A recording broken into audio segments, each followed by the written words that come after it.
تحياتي لكم جميعاً. بعد ما تعلمنا في الدرس الماضي كل الطرق الممكنة لتشكيل جمل مصدرية بدون تسو، رح نتعلم بدرس اليوم الدرس الثاني ضمن هي السلسلة اللي هي عبارة عن 5 حلقات فقط. رح نتعلم طريقة تشكيل الجمل المصدرية مع تسو. إذن infinitive mit تسو، إذن المصدر مع تسو. وبالنسبة للناس اللي ما حضرت الدرس الأول، كتير مهم انكم ترجعوا تحضروا الدرس الماضي الحالات بدون تسو، وبعدين تكملوا معنا بدرس اليوم لتتعرفوا على الحالات الجديدة مع تسو. إذن بدون أي تأخير منبدأ مع بعض بشرح القاعدة وشرح الدرس.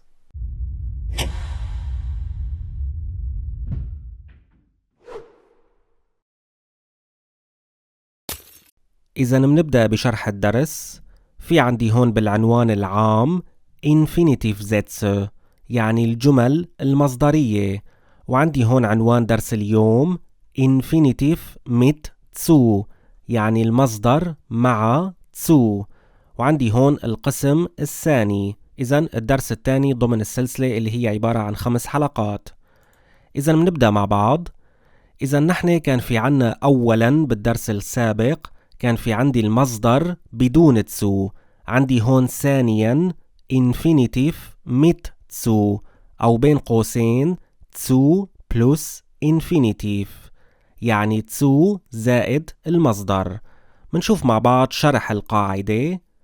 الجملة المصدرية مع تسو يعني infinitive mit تسو، الجملة المصدرية مع تسو هي جملة جانبية بدون فاعل، يعني بدون Subjekt، تسبقها جملة رئيسية تتضمن فاعل، وتتشكل بشكل عام عندما يكون الفعل في الجملة الرئيسية يشير إلى إجراء، يعني تصرف، عمل، حدث ثاني، وهذا الفعل لا يمكن أن يتبعه اسم nomen، وذلك بناء على الحالات الأربعة التالية. إذن باختصار الجملة المصدرية مع تسو هي بتكون جملة جانبية بدون فاعل، يعني ما فيها Subjekt. الفاعل وين بيكون؟ الفاعل بيكون بالجملة الرئيسية. إذن هي الجملة الجانبية اللي هي جملة مصدرية مع تسو بدون فاعل بيسبقها جملة رئيسية بتتضمن الفاعل. إذن الفاعل بيكون موجود بالجملة الرئيسية اللي بتسبق الجملة الجانبية المصدرية، وتتشكل بشكل عام عندما يكون الفعل في الجملة الرئيسية يشير إلى إجراء، تصرف، عمل، حدث ثاني. إذن بيكون الفعل في الجملة الرئيسية بيشير لتصرف أو عمل أو حدث أو إجراء بشكل عام ثاني، وهذا الفعل لا يمكن أن يتبعه اسم nomen، يعني هذا الفعل ما بيجي معه اسم وبيكون المعنى مكتمل، هو بيشير لحدث تاني، فبضطر اني انا اكمل هذا الفعل بجملة جانبية مصدرية مع تسو، وذلك بناء على الحالات الأربعة التالية. الحالة الأولى عندي هون الأفعال التي تعبر عن بذل جهد أو التخطيط لشيء. ثانيا الأفعال التي تعبر عن إبداء الرأي واتخاذ القرار. ثالثا الأفعال التي تعبر عن البداية والتوقف. رابعا في الحالات التالية، شو هن هدول الحالات؟ sein finden plus adjektiv، يعني verb sein فعل الكون أو الفعل finden زائد صفة. إذن بهالحالة كمان بقدر أكملن بجملة مصدرية. وفي عندي كمان haben plus nomen، يعني فعل الملك زائد اسم. إذن بهي الحالات كمان بقدر بشكل جملة مصدرية مع تسو.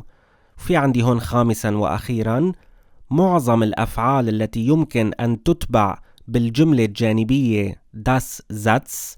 إذن في عندي جملة جانبية بسميها باللغة الألمانية das Satz، إذن بستفتح الجملة الجانبية das وبيروح الفعل لآخر الجملة.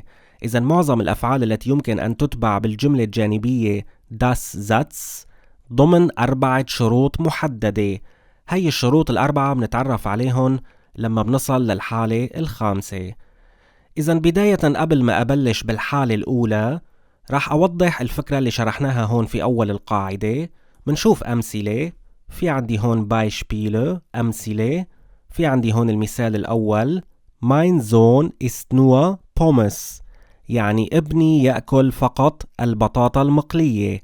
إذا بلاحظ هون إني أجا عندي اسم مع الفعل essen وكان معنى الجملة مكتمل. إذا دي بومس يعني البطاطا المقلية، إذا عندي هون دائما اسم جمع دي بومس. بلاحظ هون إني معنى الجملة مكتمل بمجرد وجود اسم مع الفعل essen. منشوف هون المثال الثاني كمان trinkt nur Cola، هو يشرب فقط الكولا. إذا دي كولا يعني الكولا، أو ممكن بعض الناس بتقول كمان das كولا، لكن الأصح دي كولا. إذا trinkt nur Cola. بلاحظ هون كمان إني أجا عندي اسم مع الفعل trinken يعني يشرب، وكان معنى الجملة مكتمل. إذا هون الأفعال trinken والفعل essen بمجرد وجود اسم بالجملة اكتمل المعنى، وما كنا مضطرين لأنه نكمل بجملة جانبية مصدرية مع تسو. لكن الفعل عندي هون بالمثال الثالث versucht das Handy zu reparieren. versucht das Handy zu reparieren، هو يحاول أن يصلح الهاتف المحمول. إذن هو بيحاول أنه يصلح الجوال الموبايل. إذن بلاحظ هون أني استخدمت الفعل versuchen، وهون الفعل ما بيجي معه بس اسم وبيكتمل المعنى. هذا الفعل هون بيشير لحدث أو لفعل أو لإجراء أو لتصرف لعمل ثاني، فأنا مضطر أني أكمله بجملة مصدرية مع zu. إذن versucht هو يحاول. شو هو عم بيحاول؟ بدي أستنى الفعل أو الحدث أو الإجراء الثاني، بدي أكمله بالفعل أو الإجراء أو العمل الثاني. versucht فاصلة، انتهت الجملة الرئيسية الأولى، ببلش هون الجملة المصدرية مع تسو اللي هي جملة جانبية. versucht das Handy zu reparieren، هو يحاول أن يصلح الهاتف المحمول.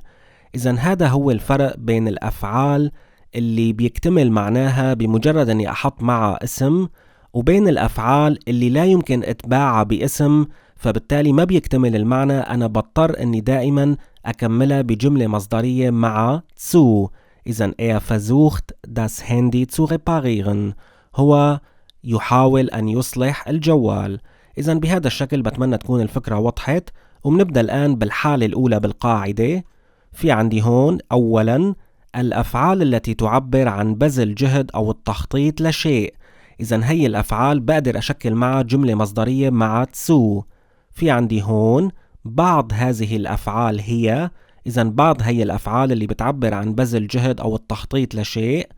في عندي هون sich bemühen يعني يبذل جهد أو يكافح. versuchen يعني يحاول. probieren يعني يجرب أو كمان ممكن يحاول.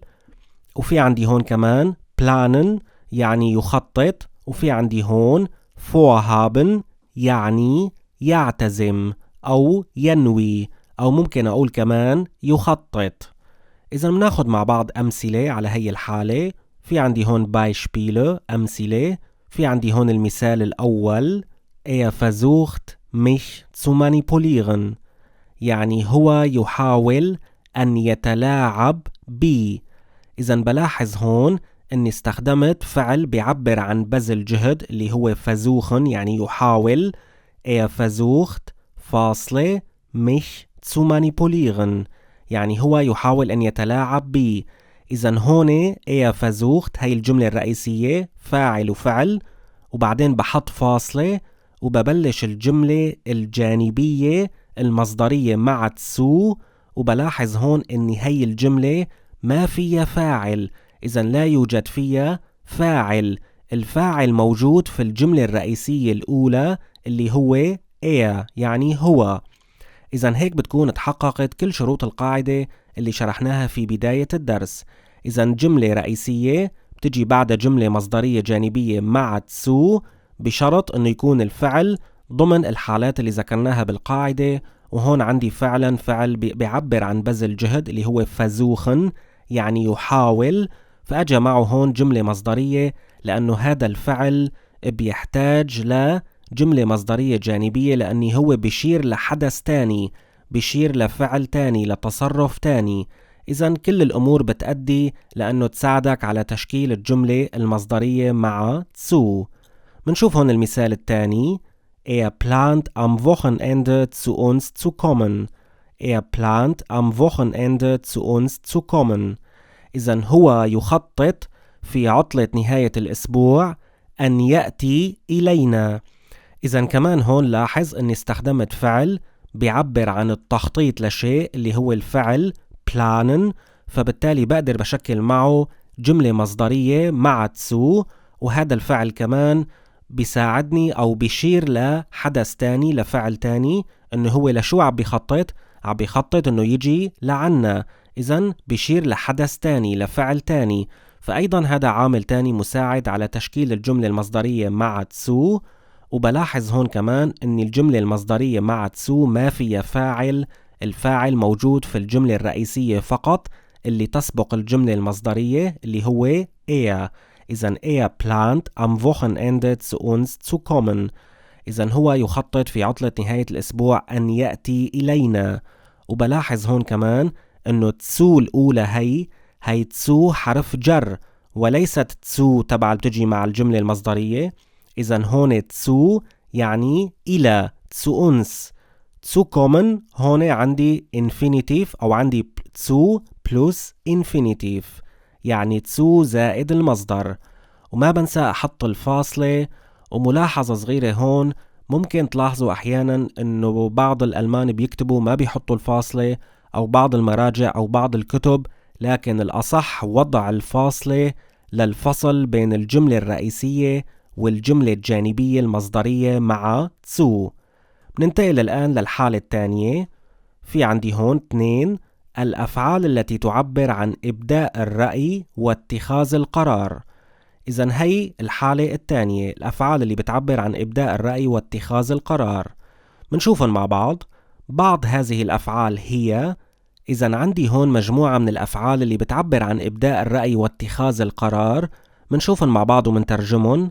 في عندي هون beabsichtigen ينوي، beschließen يقر، يحسم، يختتم، behaupten يؤكد، denken يفكر، erwarten ينتظر، يتوقع، sich entscheiden يقرر، sich entschließen يقر، يعتزم أو كمان يقرر، glauben يعتقد، hoffen يأمل، meinen يقصد يعني، vermuten يخمن، vorschlagen يقترح.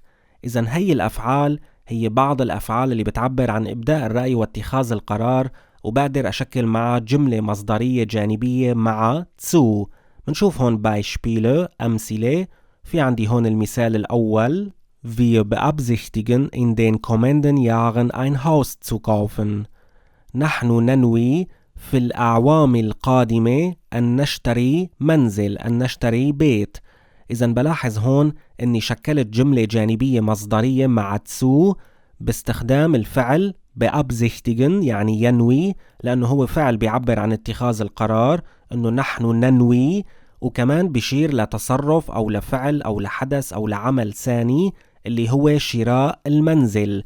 فبالتالي بشكل معه جملة مصدرية جانبية باستخدام تسو زائد المصدر. إذن بحط الفعل kaufen في صيغة المصدر.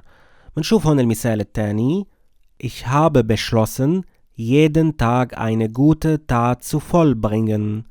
يعني أنا قررت كل يوم أن أنجز فعل أو عمل جيد.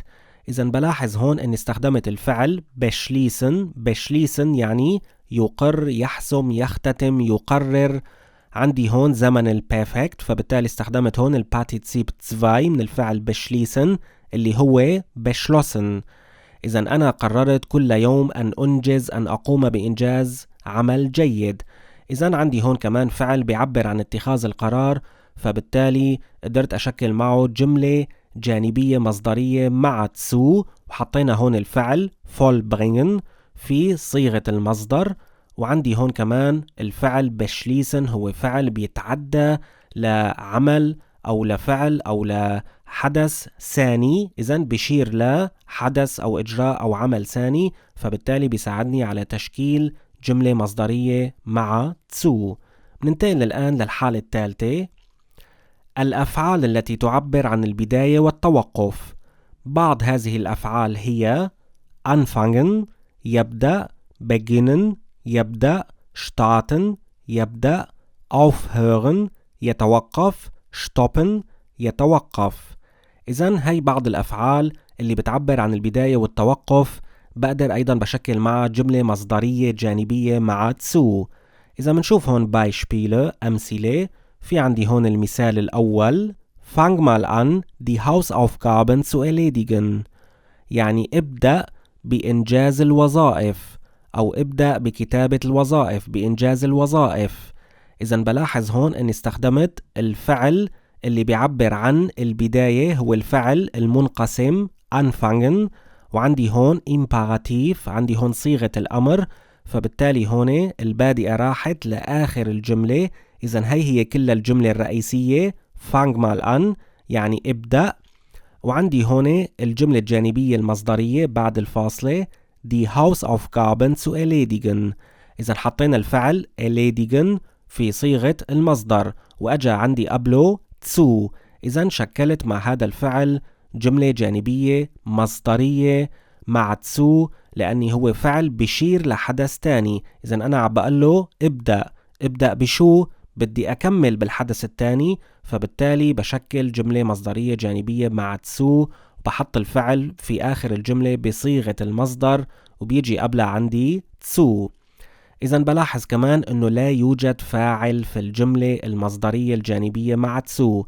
الفاعل دائما بيكون في الجملة الرئيسية الأولى، لكن بما أنه هون عندي أنا صيغة الأمر، وأكيد معظمكم درس صيغة الأمر وبيعرف أني بهي الحالة ما بحط الفاعل لما بكون عم بخاطب الضمير دو أنت أو أنتي، فما في داعي أحط الفاعل أو الضمير في الجملة. منشوف هون المثال الثاني Mein Mann hört nicht auf zu rauchen. Mein Mann hört nicht auf zu rauchen. يعني زوجي لا يتوقف عن التدخين. إذا كمان بلاحظ هون أني استخدمت فعل بيعبر عن التوقف اللي هو aufhören. كمان هو هون فعل منقسم، بتروح البادئة تبعيته لآخر الجملة الرئيسية. إذا هون انتهت الجملة الرئيسية، بعدين فاصلة، بكمل بالجملة المصدرية الجانبية zu rauchen يعني عن التدخين. إذا هون معنى الجملة زوجي لا يتوقف عن التدخين. إذا كمان الفعل هون aufhören بيتعدى أو بيشير لحدث تاني اللي هو هون الحدث إنه التدخين. إذا بهذا الشكل بشكل الجمل المصدرية مع zu ضمن هي الحالة الثالثة. بننتقل الآن للحالة الرابعة اللي هي في الحالات التالية، قلنا sein finden plus adjektiv und haben plus Nomen. إذن إما فعل الكون أو الفعل يجد finden زائد صفة، أو عندي كمان فعل الملك haben زائد اسم Nomen. منشوف هون Beispiele، بناخد أمثلة عليهم كلياتهم. في عندي هون بداية مثال على فعل الكون Es ist schwierig eine App zu programmieren، يعني إنه يكون من الصعب برمجة تطبيق. إذا بلاحظ هون أني استخدمت verb sein اللي هو ist مصرف مع s، وعندي هون أجا معه adjective يعني صفة اللي هي schwierig صعب. إذا es ist schwierig eine App zu programmieren، يعني إنه يكون من الصعب برمجة تطبيق. إذا بلاحظ هون أني قدرت أشكل جملة مصدرية جانبية مع zu، لأنه أجا عندي هون فعل الكون زائد صفة، فبالتالي بقدر أكملها بجملة مصدرية جانبية مع zu. في عندي هون المثال الثاني على الفعل finden. منشوف هون Ich finde es einfach Deutsch zu lernen، يعني أنا أجد من السهل تعلم الألمانية. إذا بلاحظ هون كمان أني استخدمت الفعل finden مع الصفة اللي هي einfach يعني سهل adjective، فبالتالي قدرت أنه أكملها بجملة مصدرية جانبية مع zu. إذا أجا عندي هون zu والفعل في صيغة المصدر اللي هو lernen. إذن هاي الشغلات صارت بديهية بالنسبة لألكن. منشوف هون المثال الثالث على الفعل haben اللي بيجي معه اسم nomen، كمان بقدر أكمله بجملة مصدرية جانبية. منشوف هون Ich habe keine Lust mit dir in die Stadt zu gehen. Ich habe keine Lust mit dir in die Stadt zu gehen. يعني أنا ليس لدي رغبة، ما عندي مراء، ما عندي مزاج أنه أروح معك على البلد، على المدينة، على الشتات. إذن ich habe keine Lust mit dir in die Stadt zu gehen. كمان هون بلاحظ أني استخدمت الفعل haben مع nomen اللي هو Lust، إذن دي Lust. وبلاحظ هون قدرت أنه بنتيجة هذا الشيء أكملها بجملة مصدرية جانبية حسب القاعدة هون haben plus nomen في هي الحالة. فبالتالي هون شكلت مع جملة مصدرية جانبية وحطيت الفعل gehen في المصدر وسبقه هون zu. إذن لأنه نحن درسنا المصدر مع zu، إذن zu plus infinitive يعني zu زائد المصدر. إذن بهيك منكون انتهينا من الحالة الرابعة، ومننتقل الآن للحالة الخامسة. معظم الأفعال التي يمكن أن تتبع بالجملة الجانبية das Satz ضمن 4 شروط محددة. إذن معظم الأفعال اللي بقدر بكملها بالجملة الجانبية اللي هي das Satz ممكن أني تنقلب لجملة مصدرية مع zu، لكن ضمن 4 شروط محددة. بنطلع على هاي الشروط كلياتها. في عندي هون بداية الشرط الأول: تطابق الفاعل Subjekt في الجملة الرئيسية مع الفاعل في الجملة الجانبية das Satz. إذن في حالة تطابق الفاعل في الجملة الرئيسية مع الفاعل في الجملة الجانبية تبع das Satz، فأنا بقدر بقلب هاي الجملة لجملة مصدرية مع zu. منشوف أمثلة توضيحية على هذا الشيء. في عندي هون Beispiele أمثلة. في عندي هون المثال الأول: Ich hoffe, dass ich die B2-Prüfung bestehe. Ich hoffe, dass ich die B2-Prüfung bestehe. يعني أنا آمل أن أنجح بامتحان B2. وبلاحظ هون أن الفاعل في الجملة الرئيسية اللي هو ich أنا متطابق مع الفاعل في الجملة الجانبية اللي هي جملة das Satz، متطابق معه كمان عندي هون الفاعل نفسه أنا ich. فبالتالي بقدر بشكل جملة مصدرية مع zu، بقلب هي الجملة لجملة مصدرية مع zu. والملاحظة الأهم اللي بدي أعطيكم إياها أنه الأصح أنكم دائما تستخدموا هي الجملة وليس الجملة الأولى. المعنى نفس الشيء تماما، والجملة الأولى صحيحة ما فيها شيء كمان، لكن الأصح أنكم تستخدموا بهي الحالة جملة مصدرية مع zu. منشوف الجملة كيف صارت: Ich hoffe, die B2-Prüfung zu bestehen. Ich hoffe, die B2-Prüfung zu bestehen. يعني أنا آمل النجاح بامتحان B2. إذن قدرت هون أقلب الجملة تبع جملة das Satz، قدرت أقلبها لجملة مصدرية جانبية مع zu، لأنه طابق الفاعل في جملة das Satz الجملة الجانبية مع الفاعل في الجملة الرئيسية. ومثل ما قلت لكم الأصح أنكم تستخدموا الجملة الثانية، هي الجملة الأصح والأسهل والأقل تعقيدا من الجملة الأولى. منشوف هون مثال تاني: Ich hoffe, dass du bald wieder gesund wirst. Ich hoffe, dass du bald wieder gesund wirst. يعني أنا آمل أن تصبح أنت عن قريب مرة ثانية سليم معافى. يعني أنا بتمنى أنك ترجع تتعافى تصير سليم. gesund يعني سليم معافى بحالة صحية جيدة. بتمنى أن تصبح قريبا مرة ثانية في حالة صحية جيدة بشكل سليم معافى. إذن بلاحظ هون أني أنا بتمنى له لأله، إذن أنت. إذن بلاحظ هون أني الفاعل في الجملة الجانبية جملة das Satz لا يتطابق مع الفاعل في الجملة الرئيسية. إذن هون أخذنا حالة ما في تطابق، فبالتالي ما بقدر بشكل جملة مصدرية. فإذا بدي أحاول أني أشكل جملة مصدرية مثل الجملة الأولى، شو بيصير معي المعنى؟ إذن منلاحظ هون Ich hoffe, bald wieder gesund zu werden. يعني أنا آمل أن أصبح مرة ثانية عن قريب معافى، أن أصبح بحالة صحية جيدة قريبا. إذا بلاحظ هون أني معنى الجملة هون صار كأني عم بحكي عن نفسي أنا. إذا طالما أنت هون عندك عدم تطابق بين الفاعل في جملة das Satz اللي هي الجملة الجانبية مع الفاعل في الجملة الرئيسية، فما بصير تشكل جملة هون، ما بصير تشكل جملة مصدرية جانبية مع تسو، لأن المعنى هون بدل كأنك عم تحكي عن نفسك أنت.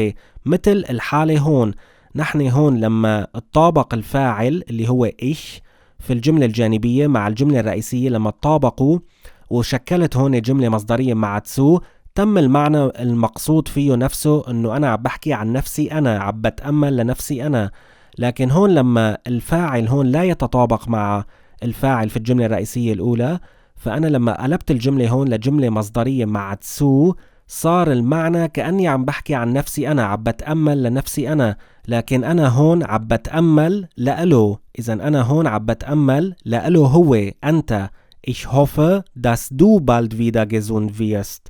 فبالتالي بحافظ على هذا الشكل وبستخدم هون das Satz. إذا بهي الحالة الأصح أني أنا أستخدم das Satz. مو بس الأصح، هو هذا فقط الصحيح، أني أنا هون بستخدم جملة das Satz، لأن الفاعل في الجملة الجانبية لا يتطابق مع الفاعل في الجملة الرئيسية. وفي هي الحالة الجملة هون خطأ. مو يعني الجملة هي خطأ، الجملة صحيحة ما فيها شيء، لكن في حال كنت عم بحكي عن نفسي أنا، لكن أنا هون حطيت X لحتى أنبهك أنه لا يجوز أن تقلب الجملة الجانبية هون، جملة das Satz لا يجوز أن تقلب إلى جملة جانبية مصدرية مع تسو، لأن الفاعل هون في الجملة الجانبية لا يتطابق مع الفاعل في الجملة الرئيسية الأولى. إذن نتيجة هذا الشيء بحافظ على الجملة مثل ما هي، وطالما أنا عم بخاطب أنت دو، عم بخاطب دو، فبضطر هون أني أستخدم جملة das Satz، وهي الجملة الصحيحة فقط في حال أنا عم بخاطب شخص آخر. لكن في حال كنت عم بحكي عن نفسي أنا، فهي الجملة هون صحيحة. Ich hoffe, bald wieder gesund zu werden. يعني أنا آمل أن أصبح قريبا مرة ثانية معافى بحالة صحية جيدة. إذا في حال عم بحكي عن نفسي مثل المثال الأول هون، فهي صحيحة ما في مشكلة. لكن الجملة هون اللي فيها فاعل في الجملة الجانبية لا يطابق الفاعل في الجملة الرئيسية، ما بيصير أقلبها بهذا الشكل، لأنه المعنى كأني بيصير علي أنا. بتمنى تكون الفكرة واضحة بالنسبة لكم. ومننتقل الآن للشرط الثاني. أحيانا بدون تطابق الفاعل Subjekt في الجملة الرئيسية مع الفاعل في الجملة الجانبية das Satz، إذا كان غير مهم بالجملة الجانبية أو معروف لدى الجميع. إذا في عندي حالة خاصة شوي، إني أحيانا حتى لو ما طابق الفاعل في الجملة الرئيسية مع الفاعل في الجملة الجانبية تبع جملة das Satz، كمان بقدر بشكل جملة مصدرية مع تسو، لكن في عندي شرط رئيسي، إذا كان الفاعل غير مهم بالجملة الجانبية أو معروف لدى الجميع. بناخد مثال توضيحي على هذا الشيء. في عندي هون Beispiele أمثلة. في عندي هون المثال الأول: Ich schlage vor, dass wir am Wochenende nach Berlin fahren. يعني أنا أقترح أن نسافر في عطلة نهاية الأسبوع إلى برلين، إلى مدينة برلين. بلاحظ هون أن الفاعل في الجملة الجانبية جملة das Satz هو wir، نحن، وهو غير متطابق مع الفاعل في الجملة الرئيسية اللي هو ich، أنا. لكن رغم ذلك ضمن هي الحالة بقدر أني بقلب جملة das Satz، بقدر بقلبها لجملة مصدرية مع تسو، لأن الفاعل هون غير مهم. ليش الفاعل هون غير مهم؟ لأنه أنا شعب بقول بالجملة الرئيسية الأولى Ich schlage vor، يعني أنا أقترح. طيب أنا مو معقول أكون واقف بيني وبين نفسي قدام المراية وعب بقترح. أنا أكيد عب بقترح هذا الشيء في حضور مجموعة من الناس أو من أصدقائي أو أهلي، فبالتالي هون الفاعل معروف لدى الجميع، فصفى غير مهم في الجملة الجانبية تبع جملة das Satz. فبالتالي بقدر اني بقلبها لجملة مصدرية مع zu. إذا بتصير عندي على الشكل التالي: Ich schlage vor, am Wochenende nach Berlin zu fahren. يعني أنا أقترح في عطلة نهاية الأسبوع أن نسافر إلى برلين. إذن في هي الحالة أيضا بقدر أني بقلب الجملة جملة das Satz لجملة مصدرية مع zu في حال كان الفاعل غير مهم أو معروف لدى الجميع، وهي الحالة شوي خاصة ونادرة كمان. وبلاحظ هون أني دائما الفعل في صيغة المصدر وأجا عندي قبله هون zu. إذن zu fahren. بننتقل الآن للشرط الثالث. الشرط الثالث إذا كان عنصر الأكوزاتيف، إذن بسميه باللغة الألمانية أكوزاتيف أوبجكت. عنصر الأكوزاتيف ممكن يكون اسم منصوب، ممكن يكون ضمير في حالة النصب. في الجملة الرئيسية هو نفسه الفاعل Subjekt، في الجملة الجانبية das Satz. إذن بكل اختصار يعني إذا تطابق عنصر الأكوزاتيف اللي بسميه أكوزاتيف أوبجكت، إذا تطابق مع الفاعل اللي هو Subjekt الفاعل، الطابق بين الجملة الرئيسية مع الطابق عنصر الأكوزاتيف في الجملة الرئيسية مع الفاعل Subjekt في الجملة الجانبية جملة das Satz، فأيضا بقدر بقلبها لجملة مصدرية مع zu. بناخد مثال توضيحي على هذا الشيء. في عندي هون Beispiele أمثلة. في عندي هون المثال: Der Lehrer fordert den Schüler auf, dass er seine Hausaufgabe vorliest. يعني المعلم يطلب من التلميذ أن يتلو أو يقرأ بصوت عال. أن يتلو الفعل هو vorlesen، أن يتلو وظيفته. إذن بلاحظ هون أني عندي في الجملة الرئيسية هون حالة النصب، عندي هون أكوزاتيف، وعندي هون den Schüler اللي هو هون الاسم المنصوب، بسميه باللغة الألمانية أكوزاتيف أوبجكت، يعني عنصر أكوزاتيف. إذن بلاحظ أني هون متطابق هو مع الفاعل أو هو نفسه الفاعل في جملة das Satz. إذن عندي هون المعلم يطلب من التلميذ.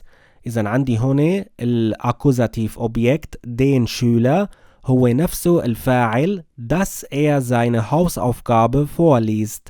يعني عندي هون er نفسه هون في الجملة الرئيسية الأولى، لكن هون هو اسم في حالة النصب، وهون هو في جملة das Satz هو عبارة عن Subjekt، عبارة عن فاعل. فبالتالي هون حصل تطابق، فبالتالي بقدر بقلب جملة das Satz لجملة جانبية مصدرية مع zu. بتصير الجملة على الشكل التالي: Der Lehrer fordert den Schüler auf, seine Hausaufgabe vorzulesen. يعني المعلم يطلب من التلميذ أن يتلو وظيفته. إذن بلاحظ هون أن الفعل vorlesen حطيته في صيغة المصدر، وبما أنه هو فعل منقسم بحط zu بين البادئة وبين الفعل الأساس. هاي رح نشوفها ملاحظة في آخر الدرس. ننتقل الآن للشرط الرابع المشابه تقريبا للشرط الثالث. إذا كان عنصر الداتيف يعني داتيف أوبجكت في الجملة الرئيسية هو نفسه الفاعل Subjekt في الجملة الجانبية اللي هي جملة das Satz. في عندي هون Beispiele أمثلة. منشوف هون المثال: Der Busfahrer verbietet dem Kind, dass es im Bus Eis isst. Der Busfahrer verbietet dem Kind, dass es im Bus Eis isst. يعني سائق الباص يمنع الولد أو يحرم الولد من أن يأكل البوظة في الباص. إذن بلاحظ هون أنه في عندي في الجملة الرئيسية حالة الجر. إذن عندي هون الفعل verbieten بيجي معه داتيف، فبالتالي هون der Busfahrer verbietet dem Kind، verbietet dem Kind. إذن das Kind das بتصير dem. إذن بلاحظ هون كمان أنه عنصر الداتيف اللي هو داتيف أوبجكت، هذا بسميه داتيف أوبجكت يعني عنصر الداتيف، هو عندي إياه هون اسم مجرور، هو نفسه الفاعل في الجملة الجانبية جملة das Satz. إذن هون عندي S. إذن S هي عائدة على das Kind لكن بما أنه هون حالة الجر das بتصير dem. إذن der Busfahrer verbietet dem Kind, dass es im Bus Eis ist. إذن هون الS هي الفاعل، مو عندي هون das Kind. إذن الS هي الفاعل متطابقة هون مع عنصر الداتيف، فبالتالي بقدر بقلب جملة das Satz بقدر بقلبها لجملة مصدرية مع zu. بتصير على الشكل التالي: Der Busfahrer verbietet dem Kind im Bus Eis zu essen. إذا لاحظوا دائما أني أنا لما بشكل جملة مصدرية مع zu أول خطوة بقوم فيها بحذف الفاعل، لأنه حسب التعريف اللي أخذناه في بداية القاعدة أنه الجملة المصدرية مع zu هي جملة لا تتضمن الفاعل. الفاعل إنه وين بيكون؟ بالجملة الرئيسية اللي بتسبق الجملة المصدرية. إذن هون عندي der Busfahrer هو هون الفاعل. إذن بحذف هون الفاعل في الجملة المصدرية الجانبية مع zu، طيرت الاس وكمان بطير الداس لأنه أنا عم بقلبها لجملة مصدرية مع zu، فبتصير بكل اختصار وبساطة بهذا الشكل، وبحط الفعل في صيغة المصدر وبيجي عندي قبله zu. إذن zu plus infinitiv يعني zu زائد المصدر. Der Busfahrer verbietet dem Kind im Bus Eis zu essen. إذن هيك بصير شكل الجملة. إذن هيك بنكون انتهينا من الشروط الأربعة. ضل في عندي ملاحظتين أخيرات في نهاية الدرس. الملاحظة 1: في حالة الأفعال القابلة للفصل trennbare Verben نضع zu بين البادئة والفعل الأساس. إذن هي الملاحظة اللي قلت لكم بنشوفها بآخر الدرس. في عندي هون Beispiel مثال، بنشوف عليها مثال: Ich hoffe bald meine Schwester wieder zu sehen. يعني أنا آمل قريبا أن أرى أختي مرة ثانية. إذن عندي هون الفعل المنقسم wiedersehen يعني يرى مرة ثانية. حطيت هون zu بين البادئة اللي هي wieder، هي البادئة بتروح لآخر الجملة بتنقسم عن الفعل، وعندي هون sehen اللي هو الفعل الأساس، الجزء الأساسي بالفعل. فبالتالي هون في هي الحالة بحط zu بين البادئة وبين الفعل الأساس، مو قبل الفعل والبادئة. ما بصير أقول zu wiedersehen، هذا الحكي خاطئ. بحط zu بين البادئة والفعل الأساس، بتصير wieder zu sehen. إذن بهذا الشكل. كتير بنتبه على هالنقطة بالنسبة للأفعال القابلة للفصل. ننتقل الآن للملاحظة الثانية والأخيرة. إذن ملاحظة 2: هذه الأفعال يمكن أيضا أن تشكل جمل مصدرية مع zu. إذن عندي هون مجموعة من الأفعال ممكن أيضا أنه أقدر أشكل مع جملة مصدرية مع zu، وهي الأفعال لا تنتمي لولا حالة من الحالات اللي ذكرتهم سابقا. فيكن أنتوا تدربوا عليهم. هن ممكن يشكلوا أحيانا كمان جمل مصدرية مع zu، ولكن ليس دائما. هن أفعال ممكن يجوا بحالات تانية، لكن يمكن معهم أيضا أحيانا تشكيل جمل مصدرية مع zu. منشوفن مع بعضنا. anbieten يعني يقدم أو يعرض. bitten يعني يرجو أو يلتمس. erlauben يسمح. gelingen يعني يتقن. scheinen يبدو. verbieten يمنع يحظر يحرم. vergessen ينسى. versprechen يوعد. sich weigern يعني يمتنع. إذن هي الأفعال ممكن أحيانا كمان أنه تشكل جمل مصدرية مع zu. هيك بنكون وصلنا لنهاية درس اليوم، وتعلمنا وتعرفنا على كل الحالات الممكنة لتشكيل الجمل المصدرية مع zu. إذا استفدتوا من هذا الدرس لا تنسوا أنكم تدعموا القناة بالضغط على زر لايك أسفل الفيديو، والاشتراك بالقناة بالضغط على زر سبسكرايب أو أبونيغن. كان معكم إلهان بوزان من قناة ثواني ألمانية مع إلهان. بتمنى لكم كل التوفيق والنجاح، وإلى اللقاء في الدرس القادم.